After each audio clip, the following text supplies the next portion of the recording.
The stagecoach lurched to a stop in front of the weathered trading post, and Olivia Crawford pressed her palm against the dusty window, wondering if she had made the worst mistake of her life coming to this God-forsaken corner of New Mexico territory in the summer of 1878. She stepped down onto the packed earth of Chloride's Main Street, clutching a carpetbag that contained everything she owned in the world, which was not much at all. The town was smaller than she had imagined, just a handful of buildings scattered along a dirt road that seemed to lead nowhere. Behind the town, the Black Range Mountains rose like dark sentinels against the brilliant blue sky. The air was dry and hot, so different from the humid streets of Philadelphia she had left behind 3 weeks ago. A man stood near the trading post, tall and broad-shouldered, his hat pulled low against the sun. He was watching her with an intensity that made her heart beat faster, though whether from fear or something else, she could not say. He wore dusty work clothes, a faded shirt rolled up at the sleeves and boots that had seen better days. His face was weathered and tanned, with lines around his eyes that suggested he spent most of his time outdoors. He looked to be in his late 20s, perhaps 30 at most. "Miss Crawford." His voice was deep and measured, each word carefully chosen. "Yes, you must be Peter Randolph." She tried to keep her voice steady, but it trembled slightly. This was the man she had agreed to marry, sight unseen, after responding to his advertisement in the Philadelphia newspaper. A rancher seeking a wife. Must be of good character and willing to work hard. No false pretenses. He nodded slowly, his eyes taking her in with what seemed like careful assessment. She was acutely aware of how she must look after the long journey, her dark brown hair escaping from its pins, her dress wrinkled and stained with travel dust. She was 22 years old, not beautiful but pleasant-looking enough, or so her mother had always said. Her mother, who had died 6 months ago, leaving Olivia alone in the world with no family and no prospects. "Welcome to Chloride," Peter said, reaching for her carpetbag. She noticed his hands were calloused and strong, the hands of a man who worked with them every day. "I hope the journey was not too difficult." "It was long," she admitted, allowing him to take her bag, "but I am here now." "That you are." He turned toward a wagon hitched nearby, and she followed. "The ranch is about an hour's ride from town. I have supplies to load, and then we will head out." She watched as he moved with efficient purpose, loading sacks of flour and cornmeal, coffee and sugar, a few tools that needed replacing. He moved like a man who had done these tasks 1,000 times before, who knew exactly what he needed and where everything should go. She stood awkwardly to the side, unsure if she should help or stay out of the way. "You can sit up on the wagon if you would like," he said, glancing at her. "Rest a bit before we head out." She climbed up onto the wooden seat, grateful to be off her feet. A few townspeople passed by, giving her curious looks but not stopping to introduce themselves. She supposed they were used to seeing mail-order brides arrive. Chloride was a mining town, and from what little Peter had written in his letters, most of the men here were miners or ranchers, with few women to speak of. When he had finished loading the supplies, Peter climbed up beside her and took the reins. The wagon lurched forward and they began the journey out of town. For a while, neither of them spoke. Olivia looked at the landscape rolling past, the scrub brush and scattered juniper trees, the red earth and distant mountains. It was so different from anything she had ever known. Philadelphia had been crowded and noisy, full of brick buildings and cobblestone streets. This was wide open space, silent except for the creak of the wagon wheels and the occasional cry of a bird overhead. "I want to be honest with you," Peter said suddenly, breaking the silence. His voice was quiet but firm. "The ranch is not much. I have been working it for 5 years now, and it is getting better, but it is still hard. The house is small. The work is endless. There is not much comfort to be had." Olivia turned to look at him, studying his profile. His jaw was set, his eyes focused on the road ahead. She could see the tension in his shoulders, as if he expected her to demand he turn the wagon around and take her back to town. "I did not come expecting comfort," she said softly. "I came because I had nowhere else to go. My mother died and I had no money, no family. The boarding house where I was staying said I had to leave. I could have tried to find work, but the pay is terrible and the conditions worse. When I saw your advertisement, I thought perhaps it was a chance for something better. A chance to build a life." He glanced at her then, and she saw something shift in his expression. The wariness eased just a fraction. "That is what I am trying to do too," he said. "Build a life. I came out here with nothing but a dream and a willingness to work until my hands bled. I have the land now and a small herd of cattle. But I needed help. I needed someone who understood that this would not be easy, but that it could be something good if we both put in the effort." "That is all we need then," Olivia said, surprising herself with the conviction in her voice. "Hope and effort." Peter looked at her for a long moment, and then something remarkable happened. He smiled. It transformed his face, softening the hard lines and making him look younger. "I think we might just make this work, Miss Crawford." "Olivia," she said. "You should call me Olivia. And I should call you Peter, I suppose, since we are to be married." "Olivia," he repeated, as if testing the name. "That is a good name. Strong." They continued the journey in a more comfortable silence. Olivia found herself relaxing slightly, though her nerves were still taut with anticipation. Everything about this situation was strange and uncertain. She was going to marry a man she had just met, live in a place she had never seen, build a life with someone who was essentially a stranger. It was terrifying and exhilarating in equal measure. When they finally arrived at the ranch, Olivia tried to hide her disappointment. Peter had not exaggerated. The house was small, a simple wooden structure with a slanted roof and a narrow porch. There was a barn that looked slightly more substantial, and several corrals for the animals. She could see cattle grazing in the distance, and a few chickens scratching in the dirt near the house. Everything looked worn and weathered, but also cared for. The fences were mended, the barn doors hung straight, and there were no piles of trash or debris lying about. "I know it is not much," Peter said, climbing down from the wagon. He came around to help her down, his hand steadying her as she stepped to the ground. "But it is mine. Ours, I suppose, if you decide to stay." "If I decide to stay?" Olivia looked up at him, confused. "I thought we were to be married." "We are," he said, releasing her and stepping back. "But I want you to see what you are getting into first. I want you to spend a few days here, see the work that needs doing, see what the life is really like. And then, if you still want to go through with it, we will ride into town and find the preacher. But if you change your mind, I will take you back to town, no questions asked, and give you money for a ticket back east." Olivia stared at him. She had expected many things, but not this. Not a man who would give her a choice. "You are a strange man, Peter Randolph." "Maybe so," he said. "But I do not want a wife who feels trapped. I want someone who chooses to be here, who wants to build this life with me. Otherwise, it will not work."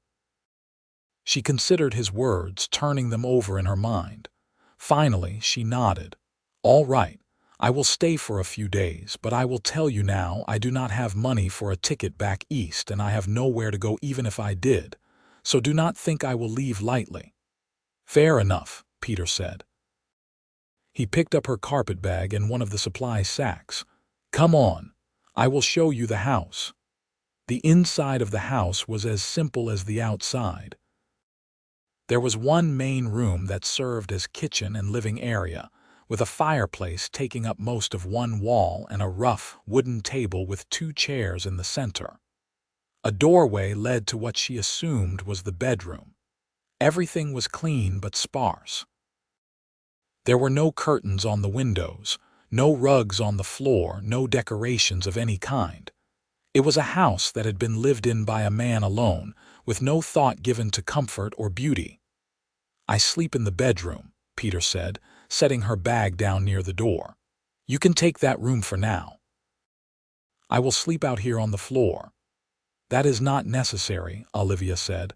"I can sleep out here." "No," Peter said firmly. "You take the bedroom, I insist." She nodded, too tired to argue. Peter showed her where the water pump was outside, where the outhouse stood a respectable distance from the house, and where he kept the chickens.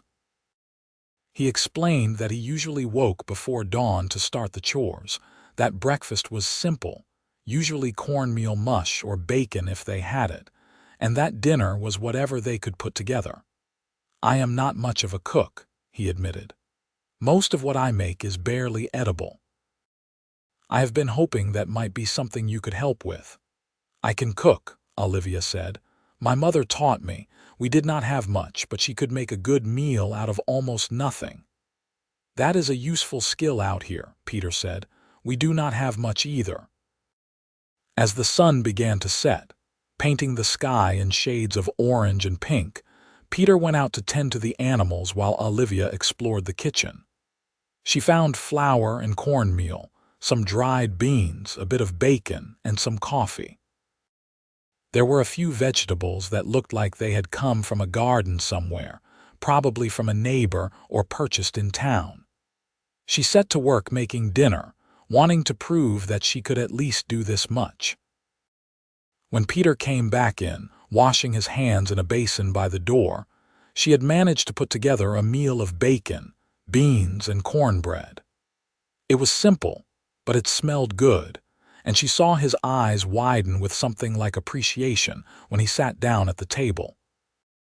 They ate in silence for a few minutes. Olivia found herself watching him, the way he ate with focused attention, as if the meal required his full concentration. When he finally looked up, he met her gaze. "This is the best meal I've had in months," he said. "Maybe longer, thank you." "It is nothing fancy," Olivia said, but she felt a small glow of satisfaction at his words. "It does not need to be fancy," Peter said. "It just needs to be good, and this is good." After dinner, as darkness settled over the ranch, they sat outside on the porch. The air had cooled considerably, and Olivia wrapped her shawl around her shoulders. The sky was filled with more stars than she had ever seen in her life. In Philadelphia, the city lights had washed them out, but here they blazed in brilliant profusion. "It is beautiful," she whispered. "It is," Peter agreed. "This is one of the things I love about this place. No matter how hard the day has been, you can look up at that sky and remember that there is something bigger than all your problems." They sat in companionable silence, listening to the sounds of the night. Somewhere in the distance, a coyote howled. The cattle lowed softly. The wind rustled through the grass. "Tell me about your family," Olivia said. "You never mentioned them in your letters." Peter was quiet for a long moment. "There is not much to tell. My father was a farmer in Missouri. He died when I was 16. My mother remarried a year later to a man I did not much care for. I left as soon as I was old enough and came out west. I worked as a ranch hand for a few years, saved every penny I could, and then bought this land. I have not been back to Missouri since." "Do you miss it?" "Your mother, sometimes," he admitted. "But this is my home now. I made my choice and I do not regret it." He paused, then asked, "What about you? You said your mother died. What about your father?" "I never knew him," Olivia said. "My mother said he died before I was born. She worked as a seamstress and she taught me the trade too. We got by, but it was always hard. When she got sick last winter, we could not afford the doctor. She died in March." "I am sorry," Peter said, and she could hear the genuine sympathy in his voice. Thank you." Olivia swallowed against the lump in her throat. She did not want to cry, not now. After she died, I tried to keep working, but I could not make enough to pay the rent. The landlady gave me a month to find somewhere else to go. That is when I saw your advertisement. "I am glad you answered it," Peter said. "I had a few responses, but yours was different. You did not ask about money or what I could provide. You just said you were willing to work hard and that you hoped we could build something good together. That is what I wanted to hear." Olivia felt a warmth spread through her chest. "I meant it. I still do." "Good," Peter said. He stood up, stretching. "I should let you get some rest. Tomorrow will be a long day. I have to ride out and check the fences on the north pasture, and there is always plenty of work around here." "Can I come with you?" Olivia asked. "I would like to see more of the ranch." Peter looked surprised but pleased. "If you want to, it will be a lot of riding and it is rough country." "I want to learn," Olivia said. "If I am going to be a rancher's wife, I should know what that means." "All right then," Peter said. "We will leave after breakfast." Olivia went to bed that night in the small bedroom, lying on a mattress that was surprisingly comfortable. She could hear Peter moving around in the main room, settling down for the night. She thought about the day, about this strange man who had given her a choice when he could have simply expected her to follow through on their agreement. She thought about the way he had smiled when she said hope and effort were all they needed. She thought about his hands, strong and calloused, and the way he had looked at the stars as if they held all the answers to life's questions. She did not love him. How could she? She barely knew him, but she thought maybe that love could grow here in this harsh, beautiful land. Maybe that was all they needed. Hope, effort, and time. The next morning, Olivia woke to the sound of Peter moving around outside. She dressed quickly, splashing water on her face from the basin in the bedroom, and went out to find him already loading supplies onto his horse. Another horse, a sturdy-looking mare, stood saddled and ready. "Can you ride?" Peter asked when he saw her. "A little," Olivia said. "I rode a few times when I was younger, but not much." "Daisy is gentle," Peter said, nodding toward the mare. "She will take care of you. Just hold on and let her follow my horse. She knows the way." They had a quick breakfast of coffee and leftover cornbread, and then they set out. Olivia had to admit that it felt good to be on a horse again, even though she knew she would be sore later. The morning air was cool and fresh, and the sun was just beginning to climb above the mountains. Everything seemed washed in golden light. Peter led them north, across rolling hills covered in grass and scattered with juniper trees. He pointed out landmarks, showed her where his property lines were, explained how he rotated the cattle between pastures to keep the grass from being overgrazed. He talked about his plans for the future, how he wanted to expand the herd, maybe build a bigger house someday, plant a proper vegetable garden. "You have neighbors?" Olivia asked as they rode. "A few," Peter said. "The closest is Tom Waters. He has a spread about 5 miles east of here. Good man. His wife, Sarah, is friendly. I think you would like her. There are a few other ranchers scattered around, and of course the miners in town. Most people keep to themselves, but they will help if you need it." They reached the north fence line by mid-morning. Peter dismounted and began walking along the fence, checking for breaks or weak spots. Olivia stayed on her horse, watching him work. He moved with the same efficient purpose she had noticed before, wasting no motion, focusing entirely on the task at hand. When he found a section where the wire had come loose, he pulled tools from his saddlebag and set to work repairing it. "Can I help?" Olivia asked, dismounting carefully. Peter looked up, surprised. "It is dirty work." "I do not mind," she said. He showed her how to hold the wire taut while he secured it to the post. Her hands were not used to this kind of work, and the wire bit into her palms even through her gloves, but she did not complain. When they finished, Peter looked at her with something like respect. "You are tougher than you look," he said. "I am tougher than most people think," Olivia said. "I had to be, growing up the way I did." They continued along the fence line, stopping to make repairs where needed. Peter talked as they worked, telling her about the land, about the challenges of ranching in this country. Water was scarce, especially in summer. Predators were a constant threat. Cattle prices could be unpredictable. But he spoke with such passion about the work that Olivia found herself caught up in his enthusiasm. This was a man who loved what he did, who found meaning in the struggle. By the time they headed back to the ranch house, the sun was high and hot. Olivia's face felt sunburned, and her legs were definitely sore from the riding, but she felt a sense of accomplishment. She had helped. She had been useful. That mattered.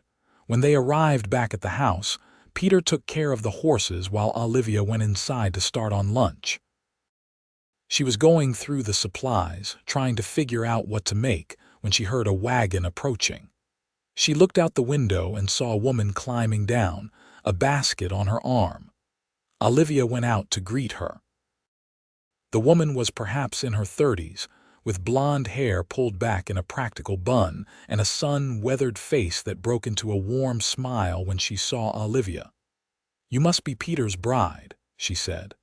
"I am Sarah Waters. My husband Tom and I have the ranch east of here. I brought you some vegetables from our garden and a pie to welcome you." "That is very kind," Olivia said, feeling tears prick her eyes at this unexpected kindness. "I am Olivia Crawford.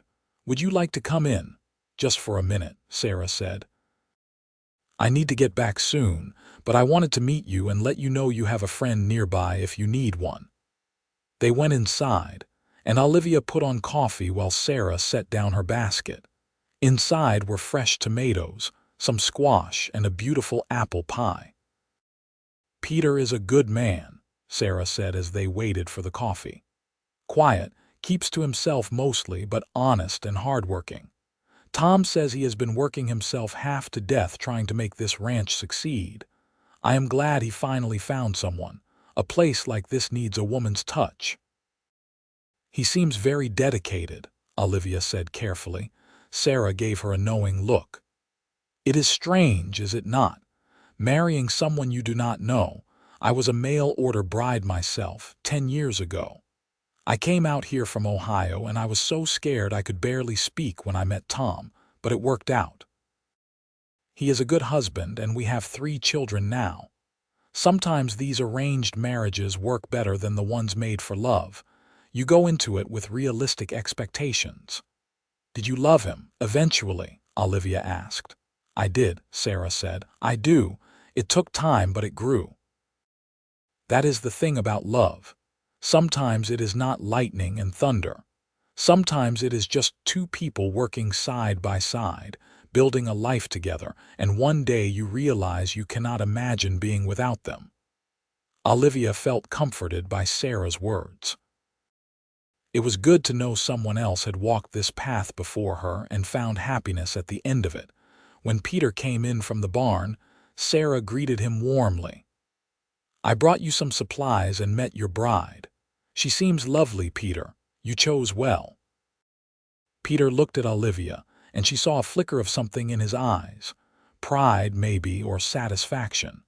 "I think so too." Sarah left shortly after, promising to visit again soon and inviting them both to dinner the following week. After she was gone, Olivia cut slices of the pie for both of them. "She seems nice," Olivia said. "Sarah is good people," Peter agreed. "Her and Tom both. It is good to have neighbors you can trust." They ate the pie, and Olivia had to admit it was delicious. Much better than anything she could have made, but she would learn. She would get better at everything she needed to do here. The next few days fell into a rhythm. Olivia woke early with Peter and made breakfast. He went out to do the morning chores while she cleaned the house and planned the meals. Sometimes she went with him to help with whatever work needed doing. He taught her how to milk the cow he kept, how to gather eggs without startling the chickens, how to pump water efficiently. In the afternoons, while he worked on bigger projects like repairing the barn roof or clearing brush, she worked on making the house more livable. She washed the windows, scrubbed the floors, and used some fabric she found in her carpet bag to make simple curtains. Peter noticed. He did not say much, but she could see it in the way he looked around when he came in for dinner, the way he ran his hand along the freshly cleaned table. "It looks nice," he said one evening. "Homey." "Thank you," Olivia said. "I want it to feel like a home, not just a place to sleep." "It is starting to," Peter said quietly on the fifth day as they sat on the porch after dinner. Peter turned to her. "You have seen what the life is like now. You know what you would be getting into. Do you still want to go through with the marriage?" Olivia did not hesitate. "Yes, I do." "You are sure? You can take more time if you need it." "I am sure," she said. She meant it. In the past few days, she had come to respect this quiet, hard-working man. She liked the way he treated her as an equal, the way he taught her things without condescension, the way he looked at the land with such love. She did not love him yet, but she could see the possibility of it, growing like a seed planted in good soil. "Then we will go into town tomorrow," Peter said. "Find the preacher and make it official." That night, Olivia lay in bed thinking about what the next day would bring. She would become Mrs. Peter Randolph, wife of a struggling rancher in the New Mexico territory. It was not the life she had imagined for herself as a girl. She had dreamed of marrying a merchant or a clerk, someone who worked in an office and came home with clean hands. But that had been a child's dream, and she was a woman now. This was real life, and real life was about making the best of what you had. They rode into Chloride the next morning.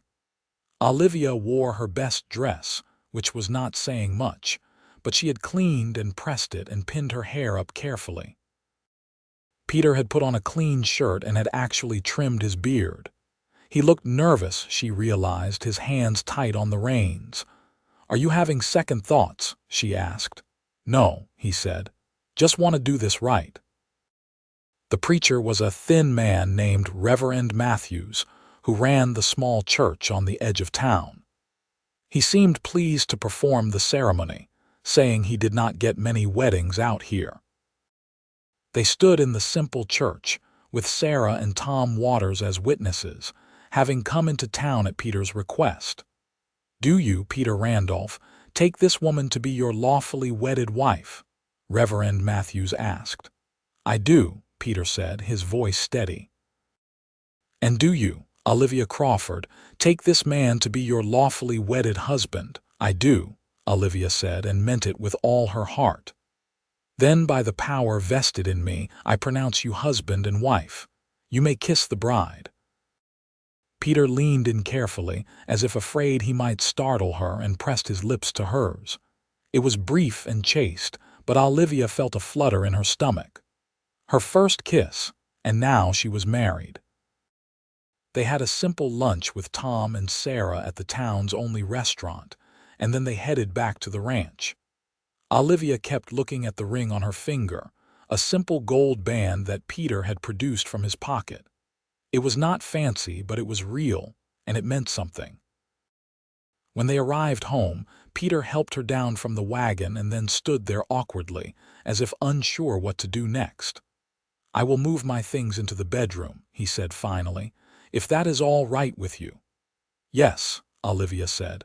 "We are married now, we should share the bedroom." That night was awkward and fumbling, both of them nervous and unsure. Peter was gentle, almost too gentle, treating her as if she might break. But there was warmth there too, and afterward, as they lay in the darkness, Olivia felt a sense of rightness.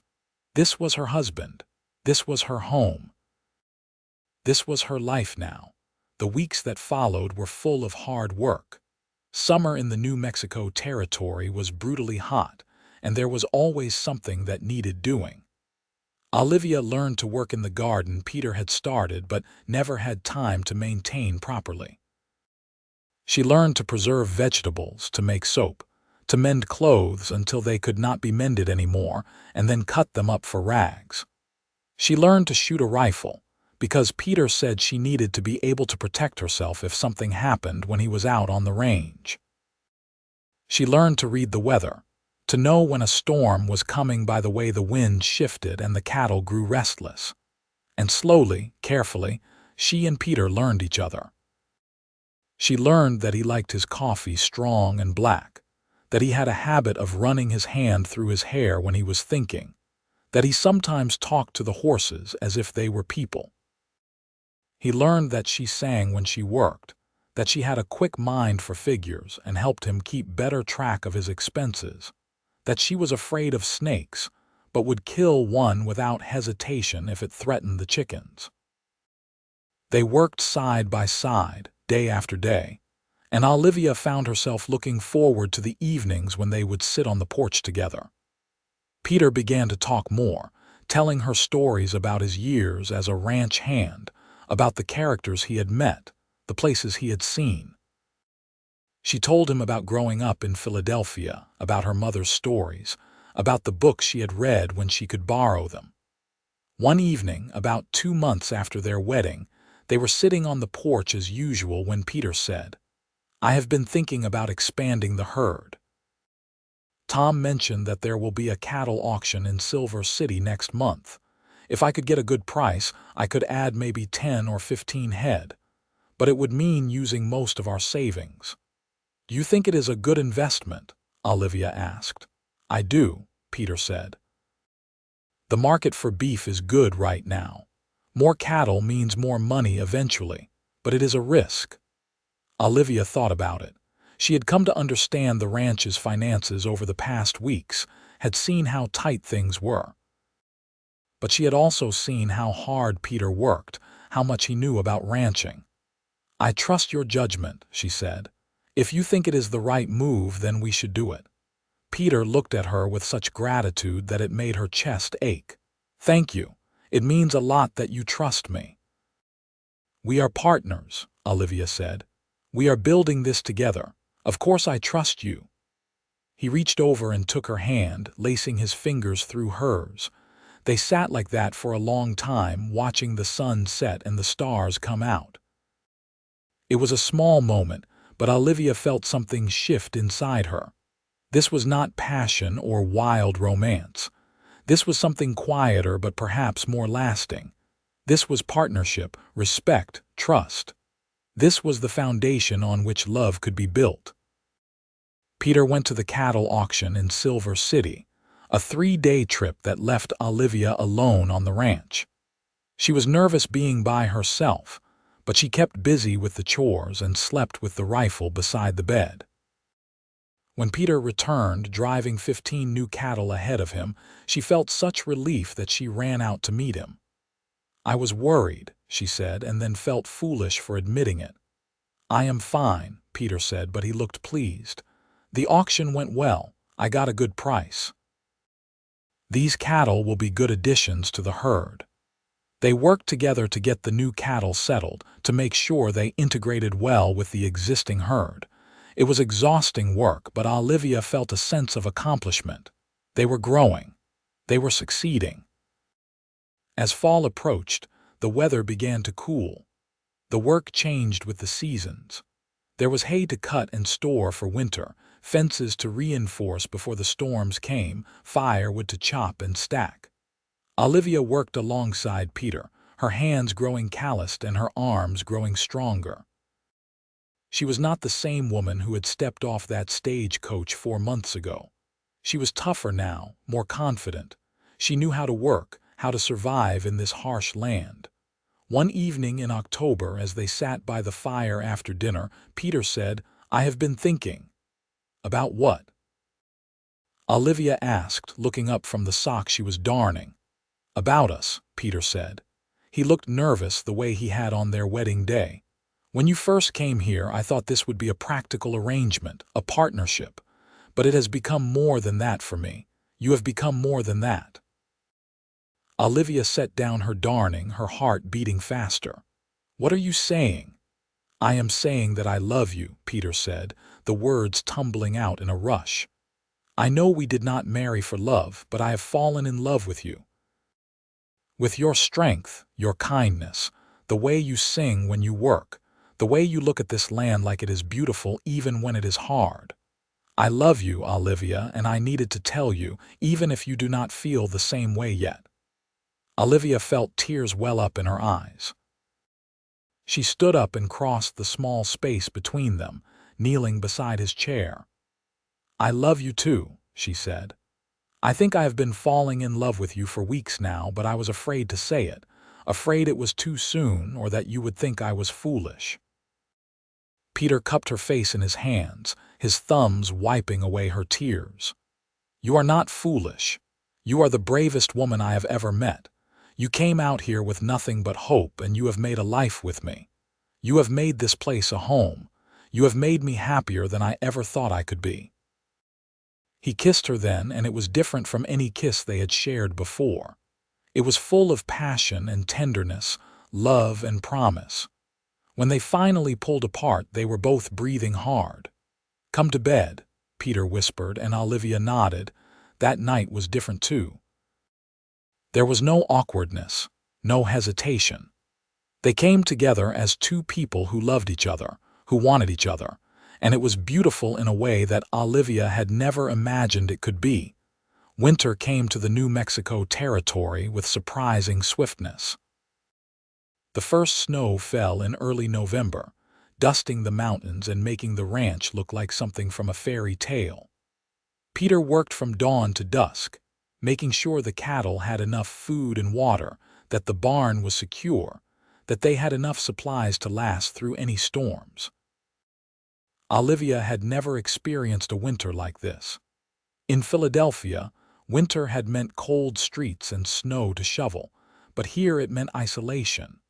The ranch was cut off from town for days at a time when the snow was heavy. She learned to appreciate their evenings by the fire, the warmth of Peter's body beside her in bed, the simple pleasure of a hot meal after a day of work. In December, Olivia realized she had not had her monthly courses in some time. At first, she thought it was just the stress of the hard work and the changing seasons, but then she began to feel queasy in the mornings. She said nothing to Peter for a few weeks, wanting to be sure, but when January came and she was still feeling sick, she knew. She told him one evening after dinner, "Peter, I think I am with child." He froze, his coffee cup halfway to his mouth. "You are sure?" "As sure as I can be," Olivia said. "I have all the signs my mother told me about." Peter set down his cup carefully and then crossed to her, pulling her into his arms. "A baby," he said, his voice full of wonder. "We are going to have a baby." "Are you happy?" Olivia asked, even though she could feel the answer in the way he held her. "Happy does not even begin to cover it," Peter said. He pulled back to look at her, his eyes shining. "This is everything I wanted. A wife I love, a ranch that is growing, and now a child. Olivia, you have given me everything." The winter seemed longer and harder knowing that Olivia was pregnant, but also full of more joy. Peter became even more protective, insisting that she not do any heavy work, though Olivia argued that she was perfectly capable. They compromised, with Olivia doing lighter chores and Peter taking on more himself. In February, Sarah Waters visited and confirmed that Olivia was indeed pregnant. She gave advice about what to expect, what to prepare, and promised to be there when the baby came. Olivia felt grateful for Sarah's friendship, for this woman who had walked the same path and could guide her through it. Spring came eventually, as it always did. The snow melted, the grass turned green, and the cattle grew fat on the new growth. Olivia's belly swelled with the growing baby, and she found herself constantly tired but also filled with anticipation. Peter talked to her stomach when they lay in bed at night, telling their unborn child about the ranch, about the life they would have together. "What do you want to name the baby?" Olivia asked one night. I have been thinking about that, Peter said. If it is a boy, I would like to name him after my father, James. And if it is a girl, maybe Rose. What do you think? I think those are beautiful names, Olivia said. She put his hand on her stomach so he could feel the baby kick. I think the baby agrees. In August, on a hot afternoon when the cicadas were singing in the trees, Olivia went into labor. Peter rode frantically to get Sarah while Olivia tried to stay calm. Sarah arrived with her usual competence and took charge, sending Peter out of the house to boil water and generally stay out of the way. The labor was long and painful, but Olivia kept thinking about everything she had endured to get to this point. She had crossed the country alone. She had married a stranger. She had built a life in the wilderness. She could do this too when the baby finally came as the sun was setting and painting the sky in brilliant colors. It was a boy. He came into the world screaming, his face red and his fists waving. Sarah cleaned him up and handed him to Olivia, who looked down at her son with overwhelming love. When Peter was allowed back in, he stood beside the bed, staring at his son with an expression of pure awe. "He is perfect," he whispered. "He is," Olivia agreed. "James Randolph." "Welcome to the world, little one." Peter leaned down and kissed her forehead. Thank you for him, for everything. I love you so much." "I love you too," Olivia said, and she had never meant anything more in her life. The first year of James's life was a blur of sleepless nights and endless work, but also of incredible joy. Olivia loved being a mother, loved watching her son grow and change every day. Peter was a devoted father, coming in from the fields to hold his son, singing to him in his deep voice, teaching him about the ranch even though James was far too young to understand. The ranch continued to grow. The cattle herd expanded, and Peter was able to hire a young man named Charlie to help with the work. This gave him more time to spend with his family, which he treasured.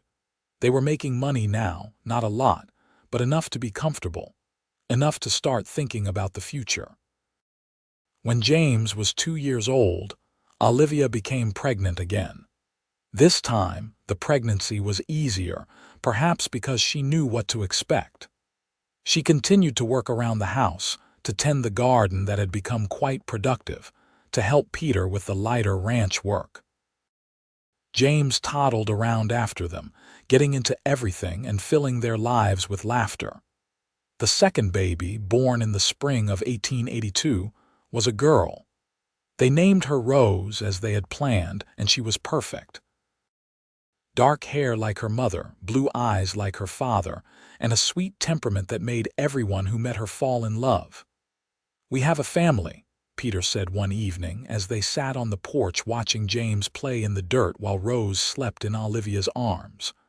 "A real family." "We do," Olivia said. She looked at her husband, at this man who had changed her life so completely. 4 years ago, she had been alone and desperate, stepping off a stagecoach with nothing but hope. Now she had everything. A husband she loved, children she adored, a home that was truly hers. "We built this together." "That we did," Peter said. He put his arm around her shoulders, pulling her close. "And we will keep building it, together." The years continued to pass, bringing both challenges and triumphs. There were hard times, droughts that killed the grass and made the cattle suffer, winters that were brutal and unforgiving, illnesses that scared them and made them appreciate their health when it returned. But there were also good times, years when the cattle prices were high and the grass was abundant, when the children grew strong and healthy, when friends came to visit and there was laughter in the house. James grew into a serious, thoughtful boy who loved the ranch as much as his father did. He followed Peter everywhere, learning to ride, to rope, to care for the animals. Rose was different, more like her mother, with a love for growing things and a talent for making the house beautiful. She planted flowers around the porch, helped her mother in the vegetable garden, and learned to sew and cook. When James was 6 and Rose was 4, Olivia gave birth to another son. They named him Thomas, after Tom Waters, who had become one of Peter's closest friends. Thomas was a happy, energetic baby who kept everyone busy. 3 children, Olivia said one night, lying in bed beside Peter. We have 3 children. Can you believe it? Sometimes I still cannot believe any of this is real, Peter admitted. That you are real, that this life is mine. I used to lie awake at night in the bunkhouse, dreaming about having my own land, my own family. I never thought it would actually happen. It happened because you worked for it, Olivia said. Because you never gave up, even when it was hard. We worked for it, Peter corrected. I could not have done any of this without you. You are my partner in everything. As the children grew older, the ranch continued to prosper. Peter added more land, expanded the herd even further, built a bigger barn and several outbuildings. The house was expanded too, with 2 additional bedrooms for the growing children and a proper kitchen with a real stove that Olivia loved. They were not wealthy, but they were comfortable, and that was more than either of them had ever hoped for. Life was not without its sorrows. Tom Waters died suddenly when James was 10, leaving Sarah a widow.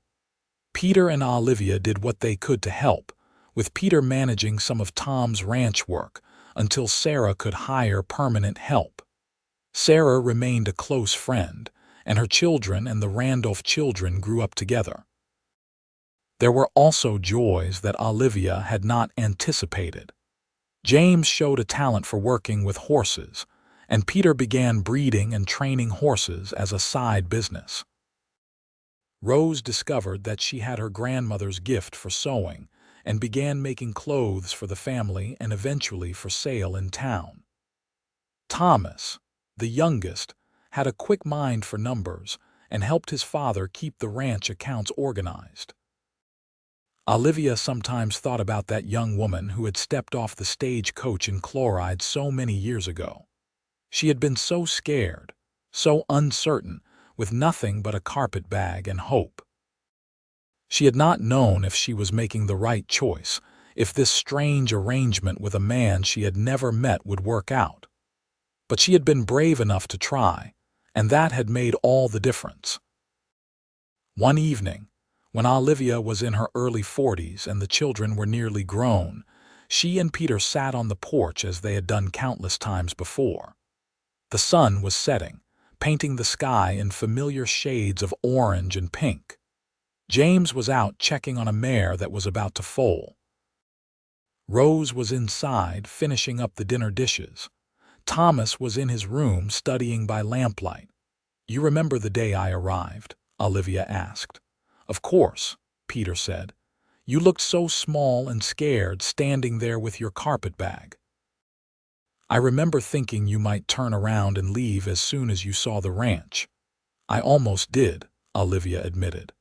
"When we pulled up and I saw how small the house was, how isolated everything was, I thought I had made a terrible mistake. What made you stay?" Peter asked, even though they had had this conversation before. It was a story they both loved to tell. "You gave me a choice," Olivia said. "You said I could see what the life was like before deciding. Most men would have just expected me to go through with the marriage, but you treated me like I had a say in my own life. That meant everything to me." "I am glad I did," Peter said. He took her hand, the gesture as natural as breathing after so many years together. "I am glad you stayed." "I am glad for all of it." "So am I," Olivia said. She leaned her head on his shoulder, feeling the warmth of him, the solidness. This man who had been a stranger was now the center of her world. "We built a good life, did we not?" "The best life," Peter said. "Better than I ever dreamed." They sat in comfortable silence, listening to the sounds of the evening. The cattle lowing in the distance, the chickens settling in for the night, the wind rustling through the grass. Inside the house, They could hear Rose humming as she worked. From the barn, James called out something about the mare. Thomas emerged from the house to tell them good night before heading to bed. This was their life. The life they had built together, starting with nothing but hope and determination. It had not always been easy. There had been struggles and hardships, moments when they were not sure they would make it. But they had persevered, had worked side by side, had built something lasting and true. "I love you," Peter said, as he had said countless times over the years. But it never got old. Every time he said it, Olivia felt the same flutter in her chest, the same warmth spreading through her body. "I love you too," she said. "Always." The years continued to pass, bringing more changes. James married a young woman from Silver City named Elizabeth, and they built a house on the eastern edge of the ranch property. They gave Peter and Olivia their first grandchild, a girl named Lily. Rose married a shopkeeper from Chloride named Daniel, and they settled in town, though Rose visited the ranch often. Thomas decided to go to school in Santa Fe, studying business and law, though he promised to return to help manage the ranch. Peter and Olivia grew older, their hair turning gray, their bodies slowing down. But they were healthy and active, still working the ranch alongside James and Charlie, who had become more family than employee over the years. They were content in a way that came from a life well lived, from knowing they had built something that would outlast them. One evening, many years after that first day when Olivia stepped off the stagecoach, they sat on the porch together. They were in their 60s now, with multiple grandchildren who visited regularly, filling the house with noise and laughter. The ranch was thriving under James's management, with Peter serving more as an advisor now than active labor. "Do you ever think about how different your life would have been if you had not answered my advertisement?" Peter asked. Olivia considered the question. "Sometimes," she admitted. "I wonder what would have happened if I had stayed in Philadelphia, if I had found some other way to survive. But I cannot imagine it, really. This life, this place, you and the children, it all feels so inevitable now, like it was always meant to be." "I feel the same way," Peter said. "Like everything that happened before you came here was just waiting. My life did not really start until the day you stepped off that stagecoach." "That is a lovely thought," Olivia said, her eyes misting over. Even after all these years, he could still make her cry with his words. "It is the truth," Peter said. He stood up, his joints creaking a bit, and held out his hand. "Dance with me." "There is no music," Olivia said, but she took his hand anyway, letting him pull her to her feet. "We do not need music," Peter said. He put his arm around her waist and began to sway gently. Olivia followed his lead, as she had been doing for decades now. They danced slowly on the porch, under the stars that had witnessed their entire life together. "You remember what you said that first day?" Peter asked. "When I told you the ranch was not much, that there was not much comfort to be had." "I said that I came with nothing but hope," Olivia remembered. "And you said that was all we needed, hope and effort." "You were right," Peter said. "That was all we needed, that and each other." They continued to dance, moving slowly in the warm evening air. Inside the house, they could hear their grandchildren playing, could hear James and Elizabeth talking quietly. The ranch spread out around them, the land they had worked and nurtured for so many years. The land that had become home in every sense of the word. "Thank you," Olivia said suddenly. "For what?" Peter asked, though he continued to guide them in their gentle dance. "For giving me a chance," Olivia said.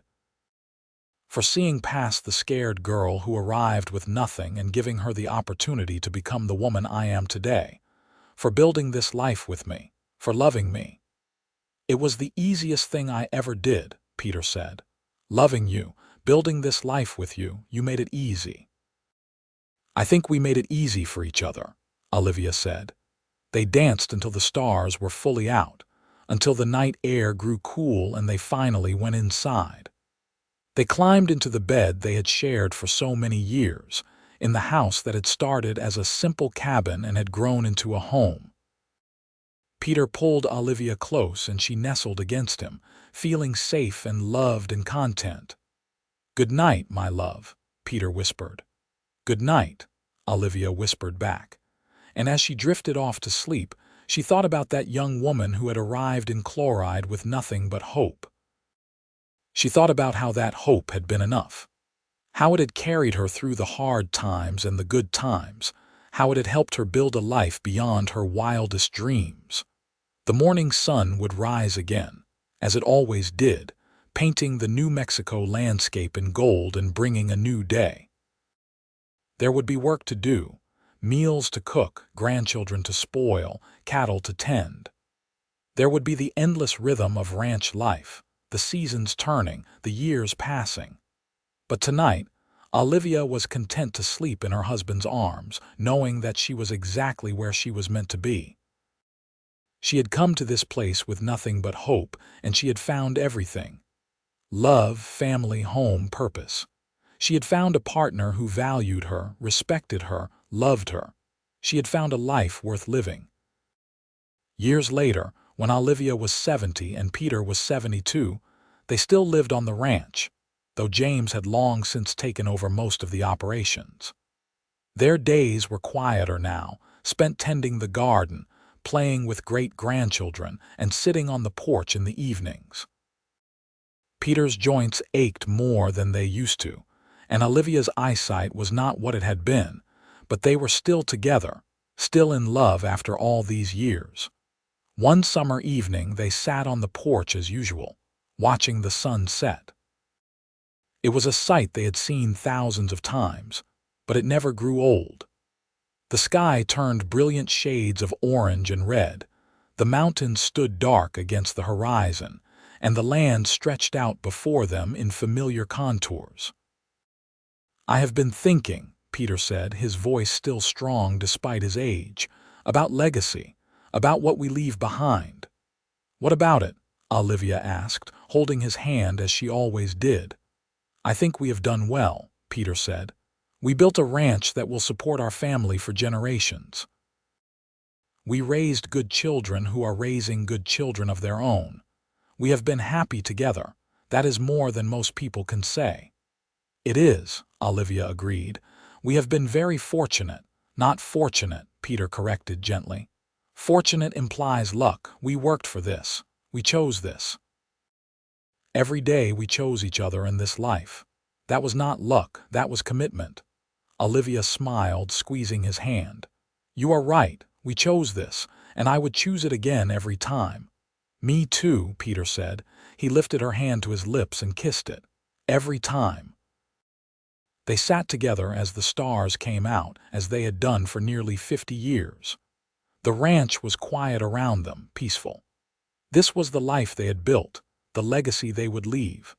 Not just the land and the cattle and the buildings, but the love that had sustained them through everything. The hope that had brought them together and the effort that had kept them together. When Olivia died peacefully in her sleep at the age of 73, Peter mourned deeply, but also gave thanks for the life they had shared. He lived for 2 more years, spending his days surrounded by his children and grandchildren and great-grandchildren, all of whom existed because a young woman had been brave enough to answer an advertisement, and a young man had been wise enough to give her a choice. The ranch continued to thrive, passed down through the generations. The house was preserved and added to, with each generation making its mark.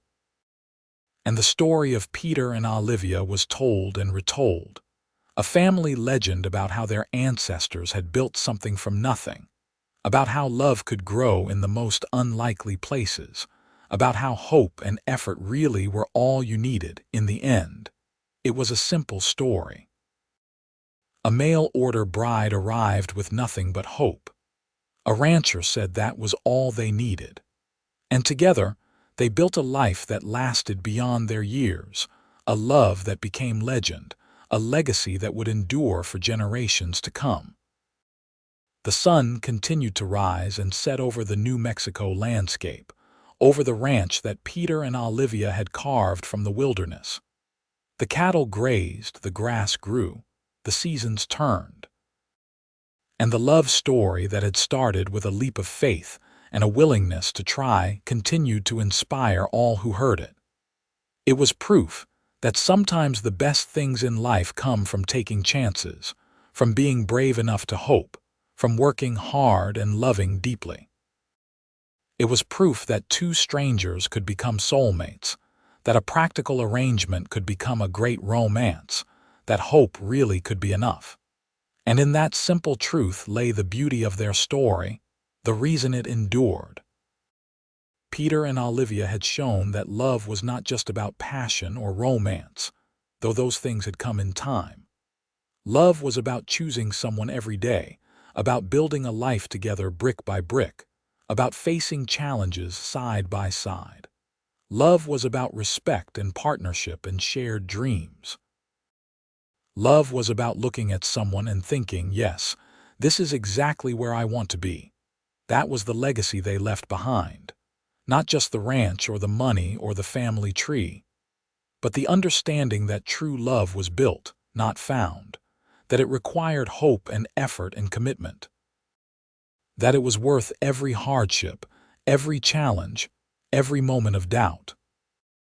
And so the story of the mail-order bride who arrived with nothing but hope, and the rancher who said that was all they needed, became a cherished part of family history, told around dinner tables and campfires, passed down from grandparents to grandchildren.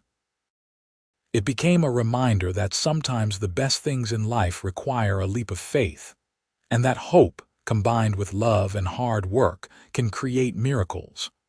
The ranch still stands today, generations later, a testament to what two people built with nothing but hope, determination, and love. And somewhere, if you listen carefully on a quiet evening, you might hear the echo of their voices, talking softly on the porch as the sun sets and the stars come out. You might hear the sound of their laughter, the gentle rhythm of their lives together. You might feel the love that sustained them through 50 years of marriage and beyond. That is their legacy. That is their story. And it all started with a young woman stepping off a stagecoach, clutching a carpetbag and hoping for a better life. And a young man who looked at her and saw not just a mail-order bride, but a partner, a friend, and eventually, the love of his life.